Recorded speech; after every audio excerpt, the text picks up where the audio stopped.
বই পুরানো গেলে কি ফালায় দেন? পুরান বই ফালা দেওয়ারও দরকার নাই, আবার সেরারও দরকার নাই। কেন জানে পুরান বই যদি আবার দরকার হয়, বইটো না সিরিয়াই এই আস্ত বইটো দিয়াই আমি আপনাদের হাতে একটা ওয়াল হ্যাঙ্গিং এর আইডিয়া শেয়ার করবো। আর ওয়াল হ্যাঙ্গিংটা দেখতে কিন্তু খুবই সুন্দর হয়েছে। এটা দেখেন নিয়ে কিন্তু অবশ্যই পুরো ভিডিও দেখে নেবো। প্রথমে বইটো নিয়ে বইয়ের পাতাগুলো আমি বাস করে নিবো। আমি একটু একটু করে প্রত্যেকটা পাতায় বাস করে নিছি। কেউ করে বাস করছি, ভিডিও খেয়াল করলে বুঝবেন। আসলে এই জিনিসটা কয়ে বোঝান যাবো না, ভিডিও দিয়ে বোঝা নাকবো আমি কেউ করে বাস করছি। ব্যক্তি পৃষ্ঠারি একমরা কোনা বানান নাকবো আর একমরা সমান করা নাকবো। আমি আপনার করে বোঝার নিগে অন ক্যামেরায় 3-4 করে দেখাইতেছি, আর বাকিগুলো আমি অফ ক্যামেরায় করে নেবো। এই বাসটা মোটামুটি ছাতা মতো হবো, নিচের দিকে একবারে কোনা আর উপরের দিকে সমান। এবার আমি ব্যক্তি পাতায় বাস করে নিয়েছি। এই যে এখন জিনিসটা দেখতে এবার দেখা যেতেছে, দেখেন জিনিসটা ছাতা মতো হয়েছে না? এখন একটু কার্টুন থেকে একটু গোল করে টুকরা কাটে নিয়েছি। এই কার্টুনটার সাইজ হলো আমি যে বইটা নিছি সেই বইটার সাইজের সমান। এই বোর্ডটা আমি গাঢ় নীল কালার করে নিছি। এখন নিছি আর একটা খাপ। এই খাপটা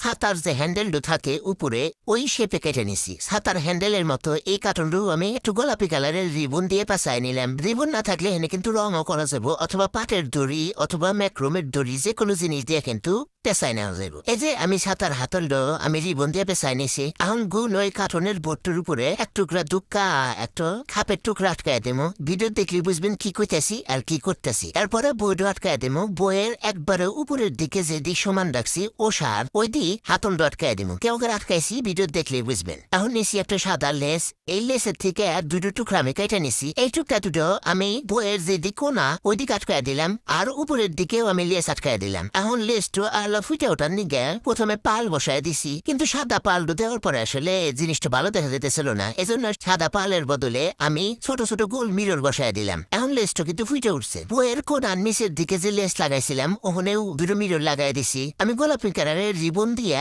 অফ ক্যামেরায় একটা বউ বানায় নিছি। বউ বানান তো খুবই সহজ বেহি পারে, এজন্য আমি আর ভিডিও দেখাই নাই। তো এই বউর উপরেও কিন্তু আমি একটা লেসের ফুল আটকায় দিছি। ওই ফুলের উপরেও একটা মিরর বসায় দিলাম। এখন এই রিবনের বোর্ডও বইয়ের একটা সাইডে আটকায় দিলাম, যে দিকে কোষার ওই দিকে। তারপর ব্লু কালার যে কার্টনটা আছে সেই কার্টনের দুমরা যে ফাঁকা দেখা যেতেছে, এই ফাঁকাটোর নিকে ভালো দেখা যেতেছে না। তো এখানেও আমি কয়েকটু সাদা পাল আটকায় দিলাম। এখন ডেকোরেশনের নিকে নাই বললো আর্টিফিশিয়াল ফুল। আমি কয়েকদিন আগে একটা ওয়াল হ্যাঙ্গিং বানাইছিলাম। ওই ওয়াল হ্যাঙ্গিং এর ফুলগুলাই আমি এখন নিমু। আমার মনে হয় না এমন কোনো ক্রাফটার আছে যে তার আগের কোনো আইটেমের থেকে কোনো জিনিস না খুলি। আমি তো অলওয়েজ এই কাজ করি, কারণ 2 দিন পরেই আমার আর ওই জিনিস পছন্দ হয় না। আমি তখন ওই জিনিস খুলে আর এক জিনিস বানায় হেলাই। কেটে আমার মতো কমেন্টে জানা। ফুল 3টা আমি হাতা দিয়ে ওয়াল হ্যাঙ্গিং এর গায়ের হাতে আটকায় দিলাম ওই বইগুলোর হাতে।